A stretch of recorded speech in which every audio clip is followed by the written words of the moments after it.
हिंदीमध्ये एक म्हण आहे, हिंदीमध्ये एक म्हण आहे, मौका पडे बाका तो गधे को भी काका कहना पड़ता है. चंद्रहार आपल्यासाठी एक शुभ शकुन आहे. समोर आमचे तेजस ठाकरे आपली सभा ऐकायला आलेले आहेत आणि तेजस ठाकरे फार कमी वेळा सभा ऐकायला जातात. आज म्हटले आज चंद्रहार यांची सभा पाहण्यासाठी आणि ऐकण्यासाठी मला इथे यायचं आहे. आणि काय अब की बार चंद्रहार.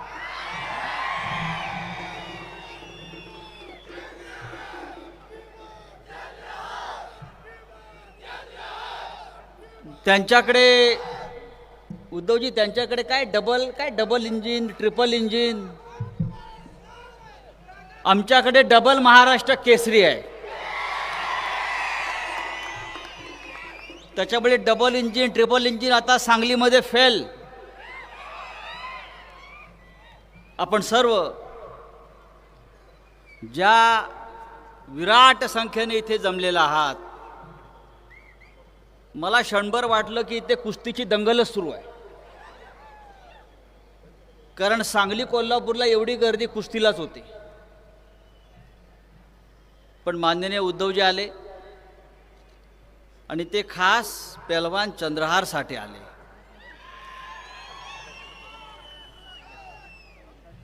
लोकांच्या मनात संभ्रम निर्माण केला जातो. संभ्रम काय आहे? इथे कोण लढणार? या मैदानात चंद्रहारच लढणार. चंद्रहारच जिंकणार. आणि हा महाराष्ट्र डबल केसरी त्याची विजयाची गदा घेऊन, एका हातात मशाल घेऊन दिल्लीच्या संसदेत गेल्याशिवाय राहणार नाही, ही गॅरंटी ही सभा देते आहे. इकडे एकच गॅरंटी चालणार, शिवसेनेची गॅरंटी. खरं म्हणजे आजच्या सभेला उद्धवजी आपल्याला माहिती आहे, आजची सभा होणार नाही होणार, होणार नाही होणार, पण सभा झाली आहे. आणि सभेला काँग्रेस, राष्ट्रवादी काँग्रेस सगळ्यांनी मनापासून शुभेच्छा दिलेल्या आहेत. आणि पुढल्या सभेला सगळे व्यासपीठावरती सर्व नेते उपस्थित राहतील. आज सांगलीमध्ये प्रवेश केल्याबरोबर आम्ही सर्वप्रथम या सांगलीचं नव्हे तर महाराष्ट्राचं भूषण स्वर्गीय वसंतदादा पाटील यांच्या स्मारकाला भेट दिली. वसंतदादांचे आशीर्वाद घेतले. स्मारकावर विशाल पाटलांच्या मातोश्री शैलाभाबी उपस्थित होत्या, त्यांनी शुभेच्छा दिल्या. पतंगराव कदमांच्या कुटुंबानं शुभेच्छा दिल्या. आणि इथे आल्यावरती पाहिलं मिरजेमध्ये इकडल्या जनतेनंही चंद्रहारला आशीर्वाद आणि शुभेच्छा दिलेल्या आहेत. सांगली जिल्ह्याचे तारणहार कोण? चंद्रहार. मग काकाचं काय करणार? हिंदीमध्ये एक म्हण आहे, हिंदीमध्ये एक म्हण आहे, मौका पडे बाका तो गधे को भी काका कहना पड़ता है.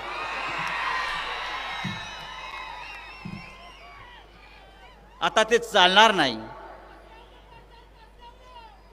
तासगावला पाठवताय, कशाला? कुठेही पाठवा, पण चंद्रहार मात्र दिल्लीत जाईल याच्याविषयी माझ्या मनात शंका नाही.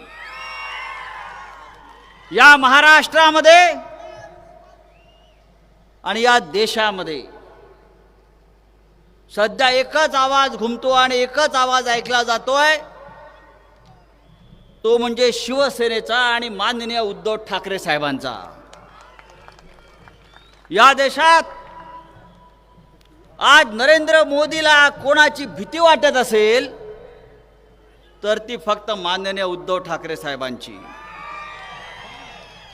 या महाराष्ट्रात यापुढे एकच गॅरंटी चालणार, ती म्हणजे उद्धव ठाकरे साहेबांची. काय एक एक रोज रोज नवीन नवीन गॅरंटी देत सुटलेल्या आहेत. काय उद्धवजी ऐकलं का? कोणाविषयी आपल्याला वाईट बोलायचं नाही, कोणाविषयी वाईट विचार करायचा नाही, पण सत्ता येईल तेव्हा त्यांना सोडायचं पण नाही. आज चंद्रहार आपल्यासाठी एक शुभशकुन आहे. समोर आमचे तेजस ठाकरे आपली सभा ऐकायला आलेले आहेत आणि तेजस ठाकरे फार कमी वेळा सभा ऐकायला जातात. आज म्हटले आज चंद्रहार यांची सभा पाहण्यासाठी आणि ऐकण्यासाठी मला इथे यायचं आहे आणि ते समोर बसून आपली सभा ऐकतायत आणि अनुभव घेत आहेत. या व्यासपीठावरती आपण मगाशी सांगितलं की 25 महाराष्ट्र केसरी आणि 10च्या वर हिंद केसरी या व्यासपीठावरती उपस्थित आहेत. कोणत्याही व्यासपीठावरती इतक्या मोठ्या संख्येनं खेळाडू उपस्थित राहिलं जर मी पाहिलं नाही, ते सुद्धा एका उमेदवारासाठी. शिवसेना ही दिलेला शब्द पाळणारी संघटना आहे. अमित शहानी बाळासाहेब ठाकरे यांच्या खोलीमध्ये मातोश्रीवर एका पवित्र मंदिरामध्ये माननीय उद्धव साहेबांना दिलेला शब्द पाळला नाही आणि त्यानंतर या महाराष्ट्रामध्ये जे महाभारत घडलं त्या महाभारताच्या आपण सगळे साक्षीदार आहात. तुम्ही जर शब्द पाळला नसाल, तुम्ही दिलेला शब्द राखणार नसाल, तर या महाराष्ट्राचा इतिहास बदलण्याची आणि घडवण्याची ताकद माननीय उद्धव ठाकरे आणि शिवसेनेमध्ये आहे. हे माननीय उद्धवजींनी दाखवून दिलं. हा कुटुंब संवाद मेळावा आहे, जनसंवाद मेळावा आहे. आतापर्यंत गेल्या 2 महिन्यात माननीय उद्धवजींनी 100च्या वर सभा महाराष्ट्रामध्ये घेतल्या. महाराष्ट्राच्या कानाकोपऱ्यामध्ये लोकांनी त्यांचं प्रचंड स्वागत केलं. मग विदर्भ असेल, मराठवाडा असेल, कोकण असेल, कोल्हापूर असेल आणि आज सांगलीमध्ये पोचलेलं आहे. आणि याचा प्रचंड धसका आपल्या विरोधकांनी घेतलेला आहे. शिवसेनेचा एवढा धसका घेतला की महाराष्ट्राचं रक्षण करणारी शिवसेना मराठी माणसाच्या स्वाभिमानासाठी माननीय बाळासाहेब ठाकरेंनी निर्माण केलेली ही शिवसेना या गुजरातच्या 2 नेत्यांनी तोडली फोडली आणि महाराष्ट्र तोडण्याचा त्यांचा प्रयत्न सुरू आहे. आणि आज मी इतकंच सांगेन, ही सांगलीची भूमी उद्धव साहेब महाराष्ट्राच्या प्रत्येक लढ्यामध्ये, संयुक्त महाराष्ट्राच्या लढ्यापासून ते मुंबईच्या निर्मितीच्या लढ्यापासून ह्या सांगलीतला कार्यकर्ता जो मुंबईतला आहे, अगदी वसंतदादा पाटलांपासून ते ठामपणे शिवसेनेच्या मागे उभे राहिलेले आहेत. आणि म्हणून उद्धवजींनी निर्णय घेतला, ज्या वेळेला आपल्याला सांगलीची निवडणूक लढायची आहे आणि सांगलीची निवडणूक जिंकायची आहे. काय आहे ही सांगली? क्रांतिकारकांची भूमी आहे. स्वातंत्र्याच्या लढ्यामध्ये वसंतदादा पाटलांसारखे क्रांतिकारक स्वातंत्र्य सैनिक या भूमीत निर्माण झाले. त्यांनी ब्रिटिशांशी संघर्ष केला, त्यांनी ब्रिटिशांच्या गोळ्या आपल्या छातीवर झेलल्या. तोच हा सांगलीचा जिल्हा आज ठामपणे शिवसेनेच्या मागे उभा राहतोय.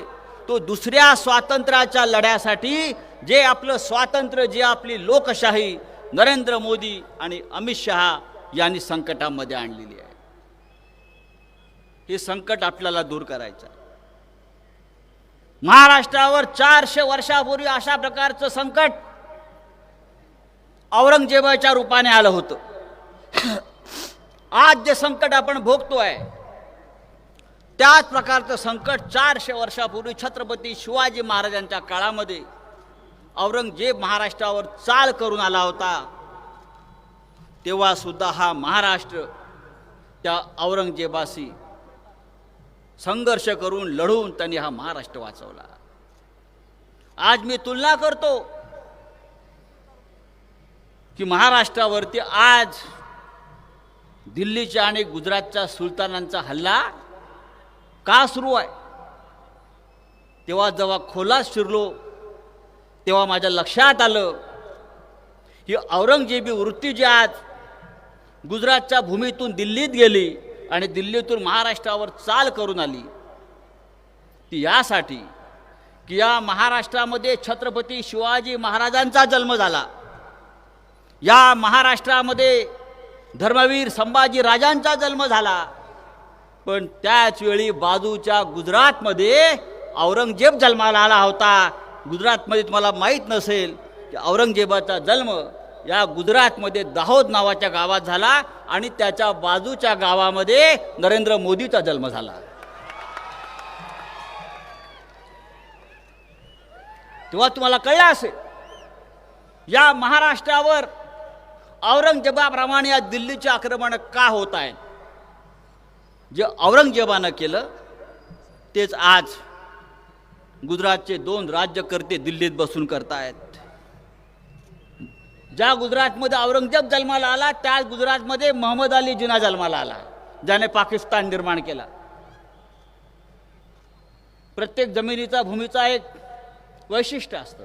इथे शिवाजी महाराज जन्माला आले, इथे धर्मवीर संभाजीराजे जन्माला आले, इथे देश अखंड ठेवणाऱ्या अखंड शक्ती जन्माला आल्या, इथे हिंदुहृदय सम्राट बाळासाहेब जन्माला आले, आणि बाजूच्या राज्यामध्ये गुजरातमध्ये मोहम्मद अली जिना ज्याने पाकिस्तान निर्माण केला तो जन्माला आला, औरंगजेब जन्माला आला. पण एक लक्षात घ्या, औरंगजेबाने काय केलं. औरंगजेब सुद्धा खूप धार्मिक माणूस होता. मग औरंगजेब फावल्या वेळात टोप्या विणायचा, टोप्या, आणि जपमाळ ओढत बसायचा, आणि मी फार मोठा मानवतावादी धार्मिक माणूस आहे अशा प्रकारचं ढोंग निर्माण करायचा. औरंगजेबानं सुद्धा या महाराष्ट्रात नव्हे तर या देशामध्ये असा फतवा केला की सगळ्या सरदारांनी माझं गुलाम व्हावं आणि मी फक्त बादशाह. आज या देशामध्ये तीच परिस्थिती आहे. औरंगजेबानं आपल्या भावाला आपल्या वडिलांना सुद्धा सोडलं नाही. आज आपल्या देशामध्ये नेमकी तीच परिस्थिती आहे. औरंगजेबानं अशा पद्धतीनं काम केलं की तो सगळ्यांशी गोड गोड बोलायचा आणि शेवटी पाठीत खंजीर खुपसून ती राज्य आपल्या ताब्यात घ्यायचा. औरंगजेबानं सुद्धा फोडा झोडा आणि राज्य करा हीच नीती अवलंबली, आणि गुजरातमधून दिल्लीत गेलेल्या त्याच लोकांनी आज महाराष्ट्राच्या बाबतीत देशाच्या बाबतीमध्ये हीच नीती अवलंबली. पण इतिहासाची पुनरावृत्ती होते, लक्षात घ्या. त्या औरंगजेबाला शेवटी या मर्दांच्या महाराष्ट्रानं या भूमीत गाडलं, त्याची कबर या महाराष्ट्रामध्ये आपण खणली आणि हा इतिहास आपण निर्माण केला. त्याच्यामुळे महाराष्ट्रावर जर कोणी चाल करून येणार असेल तर याद राखा, असं सांगण्यासाठी सांगलीतली सभा आहे. आपण हिंदुत्वाच्या गोष्टी करता, आमच्या हिंदुत्वावर शंका घेता, आमच्या स्वाभिमानावर शंका घेता, आणि तुम्ही काय करताय, हिंदुत्वाचं ढोंग करताय. उद्धव साहेब, आपल्याला माहीत असेल, या जनतेलाही माहीत असेल, गेल्या काही दिवसापासून या देशामध्ये निवडणूक रोख्यांचा घोटाळा आपल्या सगळ्यांनी पाहिला असेल. धमक्या देऊन ईडी सीबीआय मागे लावून चोरांच्या सरदारांनी आपल्या बँकेच्या भाजपच्या खात्यामध्ये 8,000 कोटी रुपये गोळा केले. याला म्हणतात हप्ता वसुली. कोणाकडून केले? 1000 नावाले असतील, पण तुम्हाला मी फक्त एक सांगतो, आणि यांचा हिंदुत्वाचा मुखवटा जो आहे तो तुम्हीच त्याच्यामुळे ओरबडून काढाल. काही काळापासून भारतीय जनता पक्षानं, त्यांच्या नेत्यांनी ठिकठिकाणी गोवंश हत्याबंदी, गोवंश हत्याबंदी किंवा गायी वाचवा अशा प्रकारचे आंदोलन सुरू केलं. ठिकठिकाणी अनेक निरपराध लोकांना, आमच्या मुस्लिम बांधवांना देशभरामध्ये पकडून त्यांचं मॉब लिंचिंग केलं. पण आज जेव्हा मी ती यादी तपासली त्यांना देणगी देणाऱ्यांची, तेव्हा जगामध्ये गोमांसाचं एक्सपोर्ट करणाऱ्या कंपन्याकडून, गायींची हत्या करणाऱ्या कंपन्याकडून या भारतीय जनता पक्षाच्या खात्यात 250 कोटी रुपयाचा निधी आलेला आहे. हे यांचं हिंदुत्वाचं ढोंग आहे. आणि अशा या ढोंगी लोकांचा बुरखा आपण फाडला पाहिजे. या राज्यात आणि या देशामध्ये अशा प्रकारचं ढोंगी चोरांच्या सरदारांचं राज्य क्षणभरही राहता कामा नये. आणि मला खात्री आहे ही मिरजेची सभा ही त्या दृष्टीनं ऐतिहासिक आहे. सांगलीतली सभा त्या दृष्टीनं ऐतिहासिक आहे. सांगलीमध्ये जेव्हा जेव्हा क्रांतीची ठिणगी पडली या भागामध्ये तेव्हा तेव्हा या महाराष्ट्रामध्ये परिवर्तन झाल्याचं मी पाहिलेलं आहे.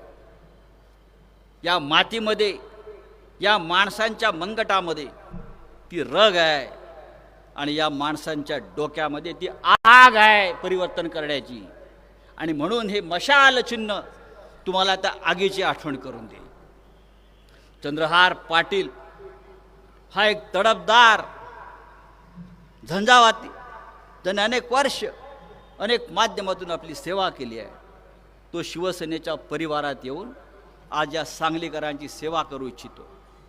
आपण सगळ्यांनी एक निश्चय केला पाहिजे संपूर्ण जिल्ह्यात की एक सामान्य शेतकऱ्याचा मुलगा ज्याने या सांगलीची प्रतिष्ठा आणि मान कुस्ती क्षेत्रामध्ये देशभरात उंचावली, ज्याच्या मागे धनशक्ती नाही, ज्याच्या मागे राजकीय शक्ती नाही, तर शिवसेनेसारखी एक संघटना उभी आहे आणि आपली एक लोकशक्ती उभी आहे. आपण सगळ्यांनी त्याच्यामागे ठामपणे उभं राहावं. आणि माननीय उद्धव साहेबांना आपण वचन दिलं पाहिजे, होय आम्ही चंद्रहारला दिल्लीमध्ये पाठवल्याशिवाय स्वस्थ बसणार नाही. आणि मला खात्री आहे आजच्या सभेनं ती विजयाची गदा डबल महाराष्ट्र केसरी आता ट्रिपल होत आहे. आपण हिंद केसरी होत आहे. आपण रुस्तमे हिंद होणार दिल्लीत जाऊन. आणि आपण शिवसेनेचा भगवा झेंडा आणि विजयाची गदा घेऊन दिल्ली जातात. जय हिंद, जय महाराष्ट्र.